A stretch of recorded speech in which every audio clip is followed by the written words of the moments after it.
വഴിക്കടവ് വെള്ളക്കട്ടയിൽ പന്നിക്കെണിയിൽ നിന്ന് ഷോക്കേറ്റ് 15-കാരൻ മരിച്ച സംഭവത്തിൽ നരഹത്യാ കുറ്റം ചുമത്തി പോലീസ്. വഴിക്കടവ് പോലീസാണ് മനഃപൂർവ്വമല്ലാത്ത നരഹത്യയ്ക്ക് കേസെടുത്തത്.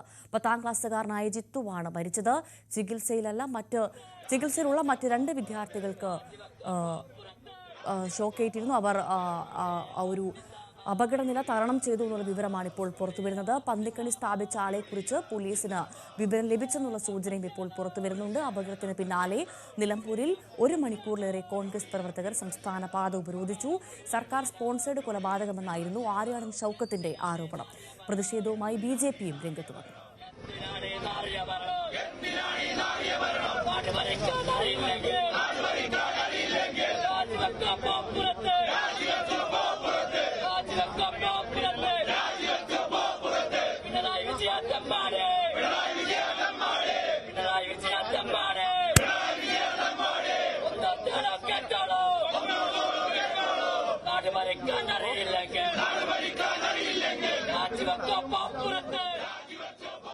ഇത് സർക്കാരിന്റെ മൗനാനുവാദത്തോടുകൂടി ചെയ്യുന്ന കാര്യങ്ങളല്ലേ, അതിലെന്താ സംശയമുള്ളത്? അപ്പോ അതാണ് സ്ഥിതി.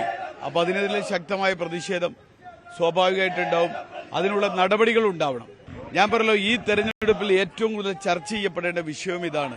അതിൽ സംശയം എന്താ? ഇതിന്റെ ചർച്ചകളിൽ നിന്നൊക്കെ വഴിമാറ്റാൻ വേണ്ടി ബോധപൂർവമായി പല കാര്യങ്ങളും പറഞ്ഞുകൊണ്ടിരിക്കുക. എന്തൊക്കെയായാലും ശരി, ഈ പ്രശ്നത്തിൽ ഈ 15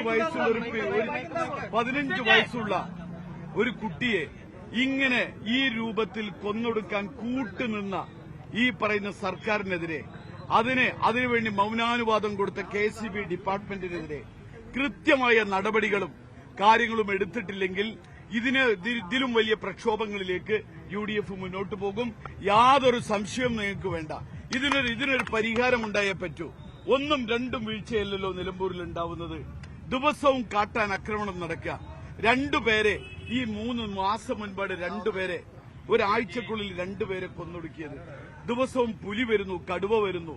ഇവിടെ ജനങ്ങൾക്ക് പകൽ പോലും പുറത്തിറങ്ങാൻ കഴിയാത്ത അവസ്ഥാവിശേഷം. മക്കൾ സ്കൂളിൽ പോയി കഴിഞ്ഞാൽ സ്കൂൾ വിട്ടുവരുന്നതുവരെ ആദിയായി വീട്ടിൽ കഴിയേണ്ടി വരുന്ന മാതാപിതാക്കൾ, ഭർത്താവ് രാവിലെ ടാപ്പിങ്ങിന് പോയാൽ ടാപ്പിംഗ് കഴിഞ്ഞ് വരുന്നതുവരെ ആദിയോടെ നിൽക്കുന്ന ഭാര്യയും മക്കളും. ഇതാണ് ഈ നാടിന്റെ അവസ്ഥ. ഈ നാടിനെ ബാധിക്കുന്ന ഏറ്റവും വലിയ വിഷയങ്ങളൊന്നാണ്, ഒരു സംശയമില്ല. ഇവിടെ മനുഷ്യന് കൊടുക്കുന്ന, വന്യമൃഗങ്ങൾക്ക് കൊടുക്കുന്ന ഒരു പരിഗണനയും മനുഷ്യജീവനില്ല എന്നുള്ളത് ഈ നാട് അഭിമുഖീകരിക്കുന്ന ഏറ്റവും വലിയ പ്രതിസന്ധിയാണ്. ഇവിടെ ഈ കഴിഞ്ഞ 5 വർഷക്കാലത്തിനിടയിൽ 8 പേരാണ് ഇവിടെ വന്യമൃഗ ആക്രമണത്തിൽ. അതിനെ പ്രതിരോധിക്കുവാനായി കർഷകർ പ്രതിരോധം തീർക്കുമ്പോൾ അത് ഇത്തരത്തിലുള്ള വലിയ അപകടത്തിൽ കലാശിക്കുകയാണ്. ഞാൻ മനസ്സിലാക്കുന്നിടത്തോളം പന്നിക്ക് വേണ്ടി വെച്ച ഒരു കുരുക്കാണ്. പക്ഷേ എന്തിനു വേണ്ടി കർഷകർ ഇത് ചെയ്യുന്നു? കർഷകരുടെ അവസ്ഥ എന്താണ്? അവർക്ക് ജീവിക്കാൻ മാർഗമില്ലാതെ കർഷകർ ഇത്തരത്തിലുള്ള കാര്യങ്ങളിലേക്ക് പോകേണ്ട സാഹചര്യം ഉണ്ടാകുന്നു. ഇത് ഈ നാട് നേരിടുന്ന, ഞാൻ ഈ നിലമ്പൂരിൽ വന്ന് ഈ ദിവസത്തിനിടയിൽ എല്ലാ മേഖലയിലും ഏറെക്കുറെ 5 പഞ്ചായത്തുകൾ ഈ വലിയ വന്യമൃഗശല്യത്തിന്റെ പ്രശ്നത്തിലാണ്. ഇതിനാരും പരിഹാരം കാണാൻ ഇവിടെയില്ല. ഫോറസ്റ്റിന്റെ അടിസ്ഥാനപരമായ പ്രശ്നങ്ങളാണല്ലോ ഈ വന്യമൃഗശല്യം.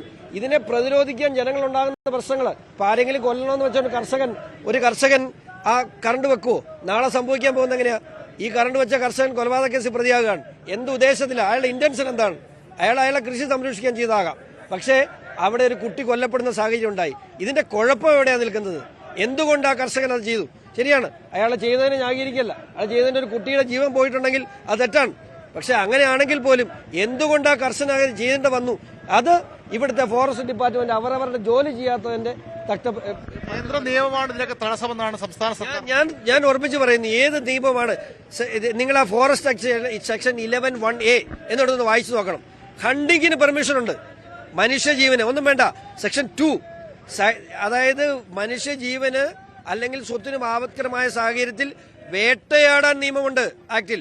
അത് പിണറായിക്ക് മാത്രമേ മനസ്സിലാകത്തുള്ളൂ. ഞാൻ പറഞ്ഞില്ലേ, 1960കളിലും 2021 തമ്മിലുള്ള വ്യത്യാസം ഫോറസ്റ്റ് ഡിപ്പാർട്ട്മെന്റിന്റെ ആറ്റിറ്റ്യൂഡേ ഉള്ളൂ. ഇതിനേക്കാൾ കൂടുതൽ മൃഗങ്ങളുള്ള കാലത്ത്, ഇതിനേക്കാൾ കൂടുതൽ വനമുള്ള കാലത്ത് ഇവിടെ വന്ന് കുടിയേറിയാലാണ് ഈ കുടിയേറ്റ കർഷകർ. അന്ന് ഈ പ്രശ്നമില്ല. അപകട മരണത്തെ തെരഞ്ഞെടുപ്പിൽ വോട്ടാക്കാനുള്ള ശ്രമമാണ് കോൺഗ്രസും BJPയും നടത്തുന്നതെന്നാണ് CPM ആരോപിക്കുന്നത്. ആ വിമർശനവുമായി CPM രംഗത്ത് വന്നു കഴിഞ്ഞു. അപകടത്തിൽപ്പെട്ട 3 കുട്ടികളാണ് ആശുപത്രിയിൽ പ്രവേശിപ്പിക്കപ്പെട്ടത്. 2 കുട്ടികൾ ജില്ലാ ആശുപത്രിയിലും 1 കുട്ടി പാലാട് സ്വകാര്യ ആശുപത്രിയിലുമാണ്. സ്വകാര്യ ആശുപത്രിയിൽ പ്രവേശിപ്പിക്കപ്പെട്ട കുട്ടി അങ്ങനെ ഗൗരവതരമായ ആരോഗ്യ പ്രശ്നങ്ങളില്ല എന്നാണ് മനസ്സിലാക്കുന്നത്. ഇവിടെ പ്രവേശിപ്പിക്കപ്പെട്ട 2 കുട്ടികളിൽ ഒരാളാണ് മരണപ്പെട്ടത്. ജിത്തു എന്നാണ് ആ കുട്ടിയുടെ പേര്. മറ്റൊരു കുട്ടി അപകടനില തരണം ചെയ്തു, ഇപ്പോൾ സാധാരണ നിലയിലായിട്ടുണ്ട്. ഷാനു എന്നാണ് ആ കുട്ടിയുടെ പേര്. ഞാൻ ആ കുട്ടിയുമായി സംസാരിച്ചു. അതിൻ്റെ അടിസ്ഥാനത്തിൽ മനസ്സിലാക്കാൻ കഴിയുന്നത് ഫുട്ബോൾ കളി കഴിഞ്ഞ് അവരെല്ലാവരും കൂടി മീൻ പിടിക്കാൻ വേണ്ടി പോയതാണ്. മീൻ പിടിക്കുന്നതിനിടയിൽ ആ തോടിൻ്റെ കരയിലുള്ള അവിടെ കുറച്ച് പുല്ലോ മറ്റോ വളർന്നിട്ടുള്ള സ്ഥലമുണ്ട്. അവിടെ ഒരു കമ്പി ഉണ്ടായിരുന്നു, അത് ഇവർ കണ്ടില്ല. അബദ്ധത്തിൽ അതിൽ തട്ടി, അതിൽ നിന്ന് ഇലക്ട്രിക് ഷോക്ക് ഏറ്റു എന്നാണ് പറയുന്നത്. വൈദ്യുതി ലൈൻ പൊട്ടി വീണതാണോ എന്ന് ചോദിച്ചപ്പോൾ അങ്ങനെയല്ല. അത് ഞാൻ അദ്ദേഹത്തോട് ചോദിച്ചു, ഷാനുവിനോട് ചോദിച്ചു. അപ്പോൾ വൈദ്യുതി ലൈൻ പൊട്ടി വീണതല്ല എന്ന് കുട്ടി പറയുന്നുണ്ട്. പന്നിക്ക് വെച്ച കെണിയാണോ എന്നുള്ളത് കുട്ടിക്ക് അറിയില്ല. ഇന്നും പ്രതിഷേധത്തിന് സാധ്യതയുണ്ട്. വിവരങ്ങളുമായി CV അനുമോദും ഒപ്പം VB അരുണും ചേരുന്നു മലപ്പുറത്ത് നിന്നും. ആദ്യം അരുണിലേക്കാണ്. അരുൺ, ഏറെ ദാരുണമായ ഒരു സംഭവം, നടക്കാൻ പാടില്ലാത്തതെന്ന് തന്നെ പറയാം. അത്ര വേദനിപ്പിക്കുന്ന ഒരു സംഭവമാണ് ഇന്നലെ രാത്രി ഉണ്ടായത് മലപ്പുറത്ത്. എന്തായാലും നമുക്ക് ആദ്യം അറിയേണ്ടത് 2 കുഞ്ഞുങ്ങൾ അവർ ആശുപത്രിയിലാണ്. അവരുടെ ആരോഗ്യനില അത് എത്രമാത്രം മെച്ചപ്പെട്ടു, അതിനെക്കുറിച്ചുള്ള വിശദാംശങ്ങൾ എന്താണ് അരുൺ?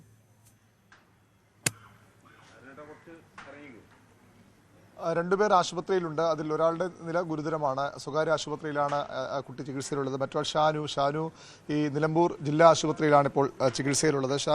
ഷാനുവിൻ്റെ ആരോഗ്യനില തൃപ്തികരമാണ്. 8 മണിയോടുകൂടി ഷാനുവിനെ ഡിസ്ചാർജ് ചെയ്യുമെന്നാണ് ഡോക്ടർമാർ അറിയിച്ചിട്ടുള്ളത്. പക്ഷേ മറ്റു കുട്ടിയുടെ കാര്യത്തിൽ ഇപ്പോഴും അത്ര ആശ്വസിക്കാവുന്ന നിലയല്ല എന്നാണ് മനസ്സിലാക്കുന്നത്. മരിച്ച കുട്ടിയുടെ മൃതദേഹം മഞ്ചേരി മെഡിക്കൽ കോളേജിലേക്ക് മാറ്റി. ഇവിടെ ഫോറൻസിക് സർജന്മാർ ഇല്ലാത്തതുകൊണ്ടാണ് പോസ്റ്റ്മോർട്ടം സാധ്യമാകാത്തതുകൊണ്ട് അവിടേക്ക് മാറ്റിയിരിക്കുന്നു. ഇതിൻ്റെ വലിയ വൈകാരിക വിഷയമായി ഇന്നലെ രാത്രി മുതൽ ഇത് ഉയർന്നു നിൽക്കുന്നുണ്ട്. കാരണം നമുക്കറിയാം, തെരഞ്ഞെടുപ്പ് കാലം കൂടിയാണ്. നിലമ്പൂർ നേരത്തെ തന്നെ ഈ വന്യജീവി ആക്രമണത്തിൽ ജനങ്ങൾ പൊറുതിമുട്ടുന്ന ഒരു പ്രദേശമാണ്. ആ പ്രദേശത്താണ് ഇത്തരത്തിലൊരു സംഭവം ഉണ്ടാകുന്നത്. അത് വലിയ രീതിയിൽ ജനങ്ങളെ ബാധിക്കുന്ന വിഷയമാണ്. ഇവിടുത്തെ പ്രധാനപ്പെട്ട രാഷ്ട്രീയ തെരഞ്ഞെടുപ്പ് ചർച്ചാ വിഷയമായി ഇത് മാറ്റണമെന്ന ആവശ്യം നേരത്തെ തന്നെ കോൺഗ്രസിൻ്റെ ഭാഗത്തു നിന്നുണ്ട്. ഇപ്പോൾ അത് ശരിവയ്ക്കുന്ന തരത്തിലുള്ള ഒരു കാര്യങ്ങളിലേക്ക് തരത്തിലേക്കാണ് കാര്യങ്ങൾ പോകുന്നത്. ഇപ്പോൾ ഈ പോലീസിൻ്റെ FIR പോലീസ് രജിസ്റ്റർ ചെയ്ത് കഴിഞ്ഞു.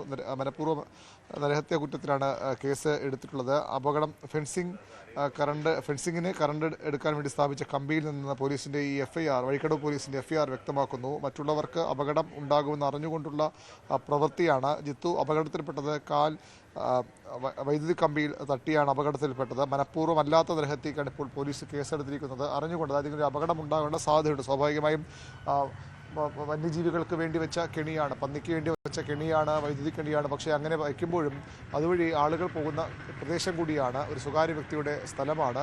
അവിടെ അത്തരത്തിൽ കെണി വയ്ക്കുമ്പോൾ മറ്റുള്ളവർക്ക് അപകടമുണ്ടാകുമെന്ന് അറിഞ്ഞുകൊണ്ട് അത്തരമൊരു സാഹചര്യം ഉണ്ടാക്കുകയായിരുന്നു. അതിനാണ് കേസെടുത്തിട്ടുള്ളത്. ഉടമയുടെ പേരിൽ കേസെടുത്തില്ല. ആരാണ് ഈ കെണി വെച്ചത്, ആരുടെ സ്ഥലമാണെന്നൊക്കെ പോലീസ് തിരിച്ചറിഞ്ഞിട്ടുണ്ട്. പക്ഷേ ഇപ്പോൾ അത്തരത്തിൽ ആളുടെ പേരിൽ കേസെടുത്തിട്ടില്ല.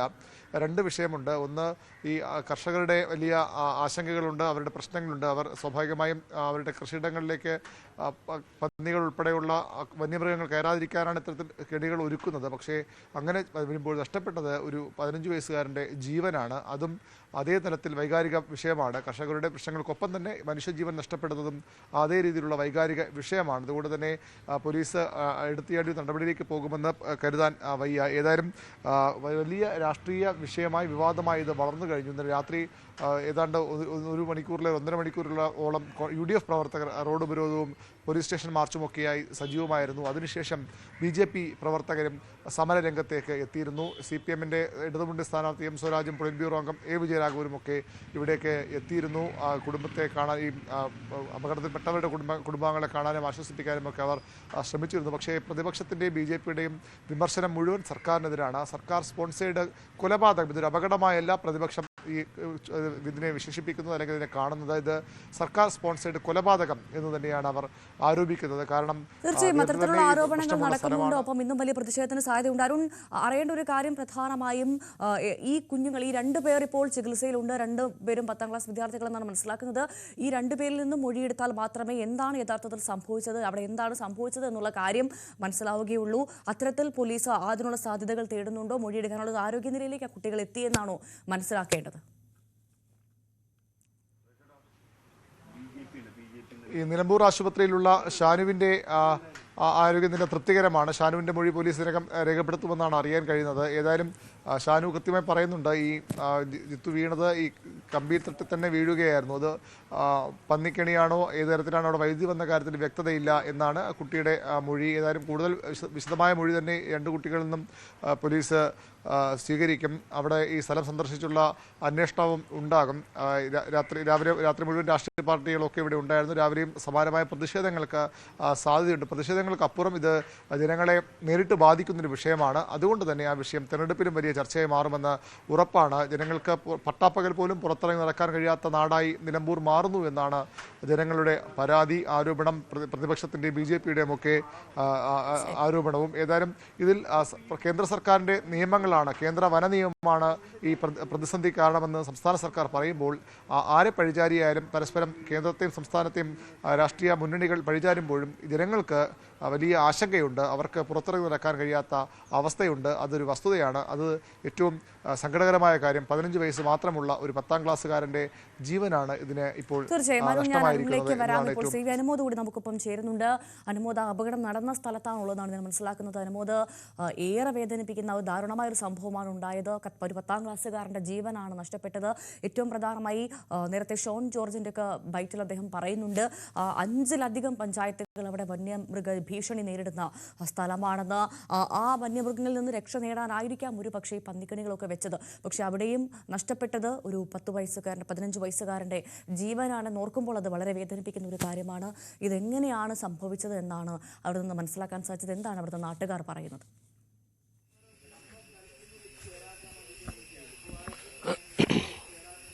ഭവ്യ, നമ്മളിപ്പോൾ നിൽക്കുന്നത് ഈ സംഭവം ഉണ്ടായ തോടിൻ്റെ കരയിലാണ്. ഇവിടുന്ന് നോക്കിയാൽ കാണാൻ സാധിക്കും ഇവിടെ പോലീസിൻ്റെ അതിർത്തി നിയന്ത്രണ രേഖ അല്ലെങ്കിൽ അവിടേക്ക് പ്രവേശിക്കരുതെന്ന് എഴുതി വെച്ചിട്ടുണ്ട്. നമുക്ക് അവിടെ തോടിൻ്റെ അവിടേക്ക് നോക്കിയാൽ ഇവിടെ ഒരു വെള്ളത്തിൻ്റെ മുകളിലൂടെ ഒരു കമ്പി പോകുന്നത് കാണാം. ഈ കമ്പിയിൽ തട്ടിയാണ് അവർ ഷോക്കേറ്റ് വീണത്. ഇവരിവിടെ വന്ന് ഈ തോട്ടിൽ നിന്നാണ് ഇവർ മീൻ പിടിക്കാൻ ശ്രമിച്ചിരുന്നത്. ആദ്യം തന്നെ അനന്തു എന്ന ജിത്തു ഷോക്കേറ്റ് വീഴുകയും തുടർന്ന് ഇവരെ രക്ഷിക്കാൻ മറ്റുള്ളവർ ശ്രമിച്ചപ്പോൾ മറ്റുള്ളവർക്കും ഷോക്ക് ഏൽക്കുകയും ചെയ്തു എന്നാണ് അറിയുന്നത്. അങ്ങനെ ഒന്നിന് പിന്നാലെ മറ്റുള്ളവർക്ക് ഷോക്കേറ്റ് വീണു. ഇവിടെ നമുക്ക് ഇതിൻ്റെ അപ്പുറത്തായിട്ട് കാണാൻ കഴിയും ഒരു കവുങ്ങും തോട്ടമാണ്. ഇതെല്ലാം നിൽക്കുന്നത് ഒരു കവുങ്ങും തോട്ടമാണ്. അവിടേക്ക് പക്ഷേ ഈ ഫെൻസിങ് ഇതൊരു പന്നി കയറാതിരിക്കാൻ വെച്ച ഫെൻസിങ് അല്ല, മറിച്ച് പന്നിയെ പിടിക്കാൻ വെച്ച ഫെൻസിങ് ആയിട്ട് വേണം നമുക്ക് കാണാം. കാരണം അതിൻ്റെ ആ കമ്പി കിടക്കുന്ന രീതി കണ്ടാൽ തന്നെ അറിയാം. സാധാരണ പന്നിയെ പിടിക്കാൻ അല്ലെങ്കിൽ പന്നി കയറാതിരിക്കാനുള്ള ഫെൻസിങ് ആണെങ്കിൽ കൃഷിയിടത്തിന് ചുറ്റും അത്തരത്തിൽ വയ്ക്കും. പക്ഷെ ഇവിടെ അങ്ങനെയല്ല ഉണ്ടായിരിക്കുന്നത്. അത്തരത്തിലല്ല, ഇവിടെ പന്നിയെ പിടിക്കാൻ തന്നെയുള്ള ഒരു ഫെൻസിങ് ആയിട്ട് തന്നെ വേണം ഇതിനെ കാണുവാൻ. അങ്ങനെ തന്നെയാണ് നമുക്ക് ഈ മേഖലയിൽ നിന്ന് അന്വേഷിച്ചപ്പോൾ പ്രദേശവാസികളിൽ നിന്നൊക്കെ തന്നെ മനസ്സിലാക്കാനും സാധിച്ചിട്ടുള്ളത്.